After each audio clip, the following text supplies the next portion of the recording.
আসসালামু আলাইকুম। হাতের কাছে থাকা খুব সাধারণ কিছু উপকরণ দিয়ে খুব সহজেই আপনি তৈরি করে ফেলতে পারেন এমন সুস্বাদু একটি স্ন্যাক্স। তো চলুন রেসিপিটা দেখে আসি। আমি 1 কাপ কুসুম গরম পানি নিয়েছি। তার মধ্যে দিয়ে দিলাম 2 টেবিল চামচ চিনি আর 1 টেবিল চামচ ইস্ট। এবার এই সমস্ত উপকরণ দিয়ে এটাকে আমি একটু গুলিয়ে রাখবো, ইস্টটাকে একটু অ্যাক্টিভ হওয়ার জন্য। আমি 5 মিনিটের জন্য এটাকে রেখে দেবো যাতে আমার ইস্টটা অ্যাক্টিভ হয়ে যায়। এখন আমি একটা পাত্রের মধ্যে নিয়ে নিলাম 2 কাপ ময়দা আর দিয়ে দিচ্ছি হাফ চামচ লবণ। এই সমস্ত উপকরণগুলোকে আমি আবার নেড়েচেড়ে একসাথে মিশিয়ে নিচ্ছি। এটা সুন্দর করে মাখানো হয়ে গেলে এবার আমি এটার মধ্যে অ্যাড করব যে আমি যে ইস্টটা অ্যাক্টিভ করার জন্য রেখেছিলাম সেই ইস্টের পানিটা আমি পুরোটাই দিয়ে দিলাম। এবার আমি দিয়ে দিচ্ছি 2 টেবিল চামচ তেল। এখন আমি এটাকে খুব সুন্দর করে মেখে নেব।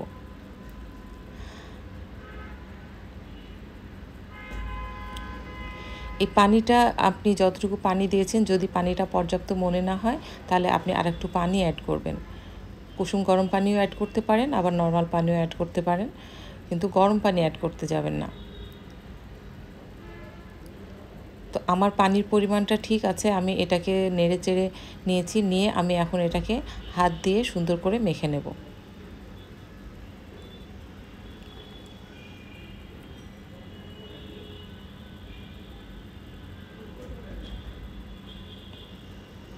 এটাকে খুব ভালো করে ডলে ডলে মাখতে হবে। এটা যত মানে মাখানোটা যত ভালো হবে এই ব্রেডটা ততই বেশি ভালো হবে।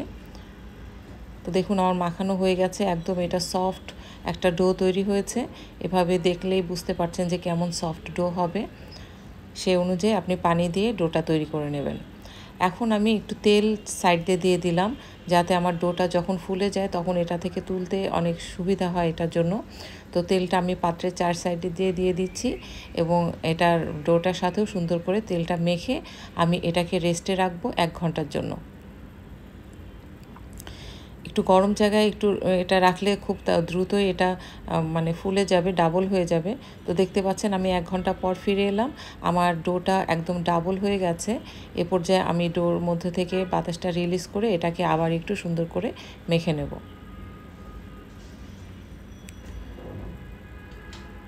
আবার এটা একটু ভালো করে মেখে নিচ্ছি যাতে এর মধ্যে বাতাসগুলো সব বের হয়ে যায়।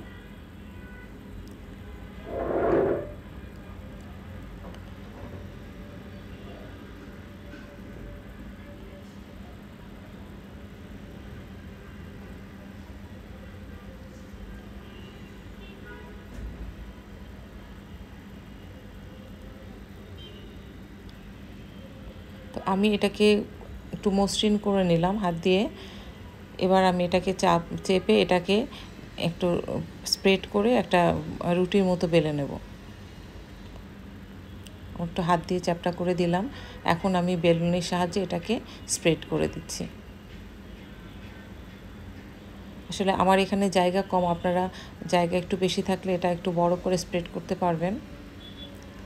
এটা সমস্যা নেই, মোটা হলেও সমস্যা নেই।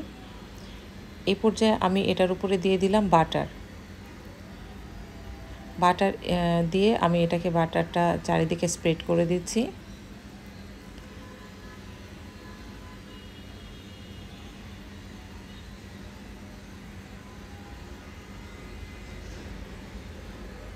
এখন আমি এই ডোটাকে একটু ভাঁজ করে দেব।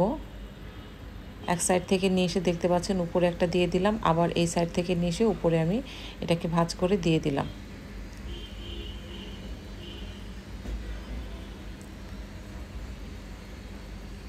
এই পর্যায়ে আমি এটাকে সমান সমান করে কেটে নেব।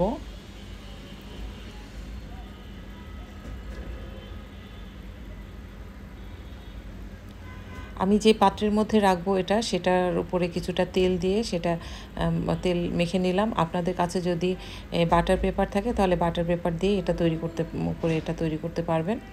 এখন আমি এই ডোটাকে সমান সমান পিস করে কেটে নিচ্ছি। এটা মোটা অথবা চিকন হলে অসুবিধা নেই, আপনারা আপনাদের পছন্দ মতো কেটে নেবেন। এখন দেখতে পাচ্ছেন এটাকে আমি পেঁচিয়ে এটা দুই মাথাটা একসাথে নিয়ে এসে সেটাকে আবার একসাথে লাগিয়ে দিচ্ছি। হয়ে গেল আমার একটা। এভাবেই আপনারা প্রত্যেকটা নিয়ে প্রথমে এটাকে পেঁচিয়ে নেবেন, তারপরে দুটো মাথা একসাথে করে দিয়ে চাপ দিয়ে এটাকে লাগিয়ে দেবেন।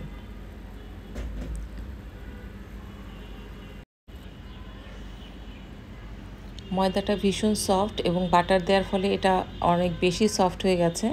তো আপনারা যখন এটা বানাবেন একটু সাবধানে বানাবেন, বেশি টান দিলে এটা ছিঁড়ে যাবে।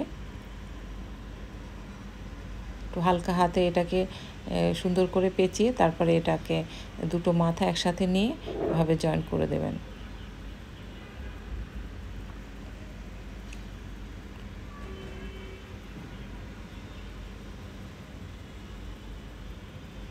তো আমি সবগুলো এভাবে বানিয়ে নিয়েছি।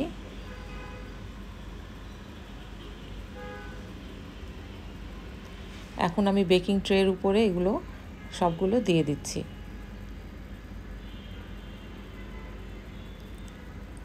এ পর্যায়ে আমি এটাকে 20 মিনিটের জন্য 20 থেকে 30 মিনিটের জন্য এটাকে আমি রেস্টে রাখবো, যাতে এই ডোটা ফুলে আবার ডাবল হয়ে যায়। তো আমি ফিরে আসছি 20 মিনিট পরে। দেখতে পাচ্ছেন আমার ডোটা ফুলে ডাবল হয়ে গেছে।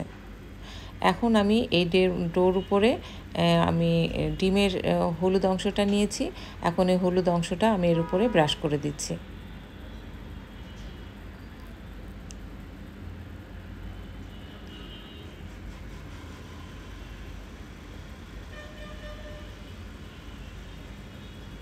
এটা খুব সুন্দর একটা কালার আসে ডিমের এই হলুদ অংশটা দিলে।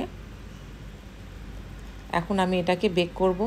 আমি এটা 180 ডিগ্রি সেন্টিগ্রেডে 30 মিনিটস বেক করেছি। আমার বেক করার পরে দেখতে পাচ্ছেন এটা কত সুন্দর হয়েছে এবং পারফেক্ট বেক হয়েছে।